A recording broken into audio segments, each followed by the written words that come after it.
everybody, I'm Saike Ichigo Chemistry Arclight, and thank you for watching this video. This is just a little update / brief thoughts on a certain manga. I wasn't going to do this video at all, I just wanted to wait until I had a speed paint finish and just upload that. But I realized I had a few updates to do, plus I really wanted to talk about this certain manga, so I thought I would just do them both at once right now. And like I said, hopefully I will be out with a speed paint, preferably around Valentine's Day. Depending if the world doesn't blow up first. But anyway, let's get on to that first little manga, and then I'll go into the updates. So it actually all started with this little status post, which I wrote back in May 28th, 2020. Good year. No, it was actually a horrible year, but this news made me really happy at the time. Sweet manga. Sweet mama, I've seen manga paradise. KILALA Princess is my favorite. And first, manga. I love KILALA and Rei. KILALA was a huge inspiration for Meilu KILALA, who inspired KILALA Lacidian. And for those who do not know, KILALA Lacidian is basically my main OC. She is my favorite.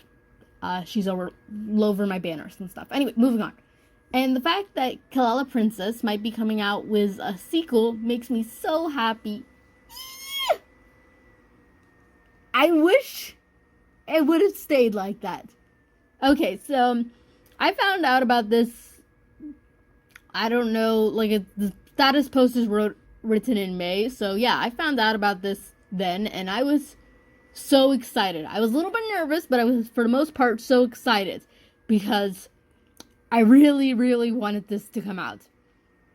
I love KILALA Princess. Like it says, okay, technically it wasn't my first manga. Kingdom Hearts Chain of Memories was my first manga, but that's based off of a video game, so I don't really count that. KILALA Princess is more in a traditional anime manga style, plus it is not inspired off of any existing material. I mean, yeah, it takes the Disney princesses and puts them in there, but it still is an original story, and the characters are original. They're not from a video game. And so I count that as my first manga, and I really loved it. It meant a lot to me. For the longest time, though, I only had the first 2 volumes because Disney only released the first 2 volumes, but they split it up as 4 volumes. And then when I went to go get volume 5, which actually I really needed volume 3, but I didn't know that at the time, it was in German, and I figured out that Disney stopped the series. I don't know why they stopped, but they stopped. So I couldn't see it, so I looked up a fan translation, and I read it that way, and I had the most fun with the series. I loved it. And then finally in 2015, I realized that they came out with the series completely redone. Not redone, but completely retranslated and put into authentic format, so the volumes were the right size, and I was so happy. And like I said, it was my first series. I originally saw it probably around 2000, I'm going to say, I think 2012 or 2013. And I was so excited to finally own it. It was very thrilling, and I bought all of the volumes. In fact, most of my mangas are used from eBay, besides Kimetsu no Yaiba and Yona the Dawn. KILALA Princess is one of the few manga that I've actually bought new. There's a few other manga that I bought new from Amazon, but KILALA Princess is the one that I bought all the way through because it meant a lot to me, and it was my favorite. And I was, for the most part, very excited to see a sequel. I was a little bit worried because I thought, oh, what if it's not done good? It might ruin what I already have. Well, it didn't ruin what I already had, but boy, this is not what I wanted. So, I'm a little late to this video. It came out on December 9th, 2020. But I just found it today because I'm not subscribed to Tokyo Pop TV. I was just looking for, something to, I was looking for, a sample size that I could read because I saw on Amazon and I was gonna buy it, but then I saw the reviews and some pictures. And now I'm gonna safely say I'm not going to buy this. I'm going to wait to see if my library comes out with this where I can read it for free. I'm not gonna give Disney 1 cent of my money because this is not what I wanted. And look at this. Look at this. Okay, you probably don't know what I'm gonna show you.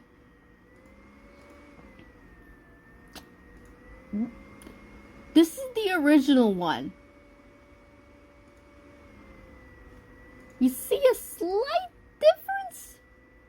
This one is in black and white and has really cute designs and actually good anatomy and good hair. This isn't a ponytail, it's a giant clump.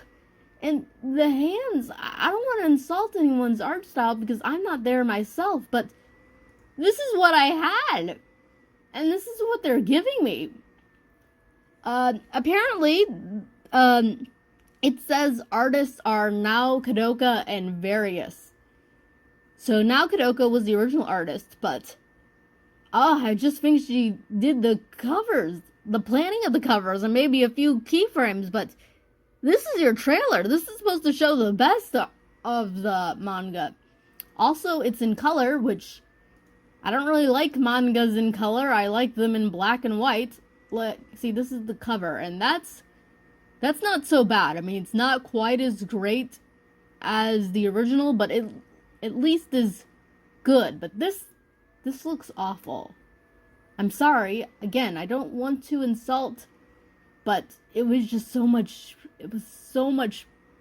better. And the plot looks really dumb. And I don't want to insult the author, she's not the original author. The only one who came back was the artist, and judging from these pictures, she only came back for the cover, it looks like. I'm not going to say anything indefinitely because I don't know, but this isn't her art. So, and it says various artists worked on this. So, I imagine she didn't do much. Nao Kadoka. But the author isn't the original author at all. It's an American author. Her name is Mallory Reeves, and I don't want to assume anything about her, really.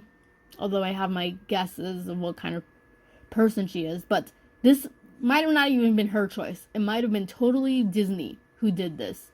In which case, yeah, I could see why Disney would want to do this. They want to make money. So, KILALA Princess seems like a good way to go because manga is really popular right now. But this doesn't look good at all. The plot doesn't look good.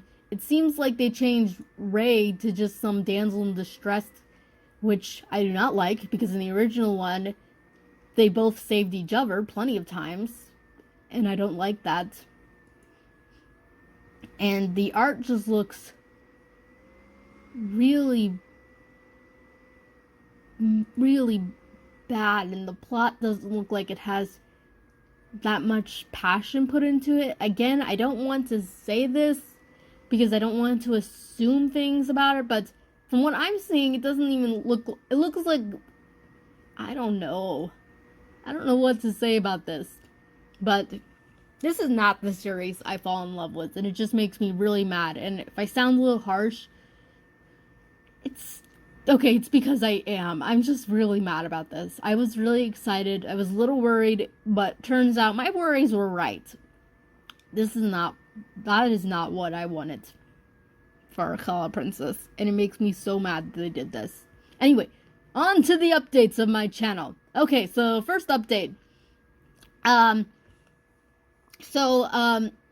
If you are new to my channel, you've probably not noticed a thing, but if you're an older person, you might notice that there are a few videos missing on my channel, and that is most of my Yu-Gi-Oh videos. Yeah, so slight little tangent. I don't really like Yu-Gi-Oh at all anymore. I have no love for the first one, DM. I am indifferent about GX. I've never really cared for 5Ds. I do still love Zexal. Zexal, that one still means a lot to me. Sad to say, I'm obsessed with the cartoon. But, that one That one I still like, but Arc V could have been the same way as Zexel, but it had the most horrible ending I've ever seen until I saw Varane's. That one makes me so mad to just talk about. I can't even. So, I deleted all my Yu-Gi-Oh videos because I do not feel the same way I do about any of the series, and I didn't want to give the illusion that I was still a fan anymore. So I deleted all of my Yu-Gi-Oh artwork. And all of my speed paints. It's not on my DA. The only ones I've kept were the Zexel artwork, because like I said, I'm still very fond of the series, of that one.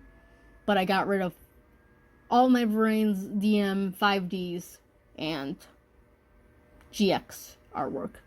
But I did, however, keep a few ones of Arc V in the speed draw form. And I kept my Blue Angel and Blue Maiden one, because those are really popular videos on my channel. I did really good on them, and I do legitimately like her design, even though her show is trash. Anyway, next update. I'm learning how to use OBS. Right now, I'm using XSplit, and it's one I've been using for the longest time. And the only problem it is only the trial version I'm using. The real version is a paid for version by monthly subscription, and I can't afford that, so I've just been using the trial version, which has worked pretty good for me. For the most part, I've done really great with just this, but I do want to use OBS soon, because OBS is entirely free. But I'm not quite versed in how to use it, so I'm going to be learning how to use it. And speaking of softwares, this is the final update, and probably one of the biggest ones on here, is I've kind of switched. Okay, if you've been on my channel, you've heard me talk very, very positively about Paintal Sai, and I still do. I love it. It is lightweight. It runs smoother on my computer than the other one I'm about to talk about. And it has a very nice layout, and for the most part is very new user-friendly. My only negative side effects to it is that it is very limited in its brushes and its customization and the effects that you can do with it. It is a little bit more harder to purchase because the website is from like the dinosaur ages of time and hasn't been updated in like a millennial. So it is very hard to purchase legally.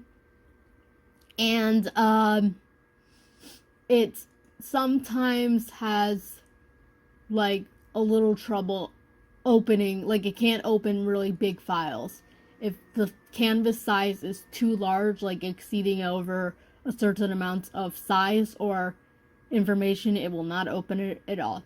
But rather than that, I am very, very positive about Paintal Sai, and I love it, and I still use it for my sketches and a lot of my base coloring, but for the most part, I finally switched. Oh, in case you're wondering, this character is Livia Yoshishiro. She is a new character for a story that I'm working on, and it's an isekai. So, yeah, I'm pretty proud of her design, so I thought I'd just show it so that way you have something to look at. But anyway, so as much as I love Paintal Sai, I really love Clip Studio Paint. And I feel really bad about saying this because, to be honest, I watch several artists like crazy. Hananatsu, who's back on YouTube, hooray! And Nekurina, and they've used Paintal Sai. So that's what I've been using because I've always been following them, and I purchased Clip Studio Paint because they were kind of using Clip Studio Paint more, and I thought, okay, I can give this a try, plus if Paintal Sai ever goes sour on me, I won't have another software. And the more I started using it, the more I started falling in love with it. My only drawbacks is that it doesn't run nearly as smooth as Paintal Sai does on my computer, and it is so big, it's so intimidating.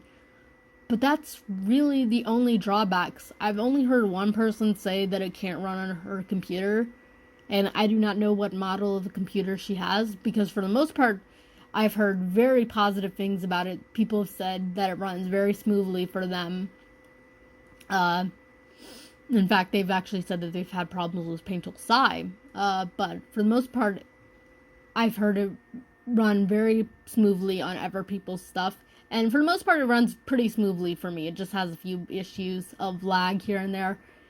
The assets are amazing. You can download so much stuff for free or for Clippy points, which are points that you get during events like login bonuses, or gold, which is stuff that you actually purchase. And you can get so much stuff even for free. And it has so many brushes. It's got so much customization. The tools are on par with Photoshop. I don't own Photoshop, but I think some of the stuff is on par with Photoshop. And it's very good. It gives you so much customization. I gotta say that right. It's very, very nice. So, as much as it hurts me to say, because I've always loved Painful Sigh, and Painful Sigh will always be my older child who never did anything productive with its life. That's what Painful Sigh will always be. But that said, Clip Studio Paint is my younger child who exceeded my expectations and went on to college to become a great professor or something. I don't know. That's actually not that impressive. Anyway, moving on.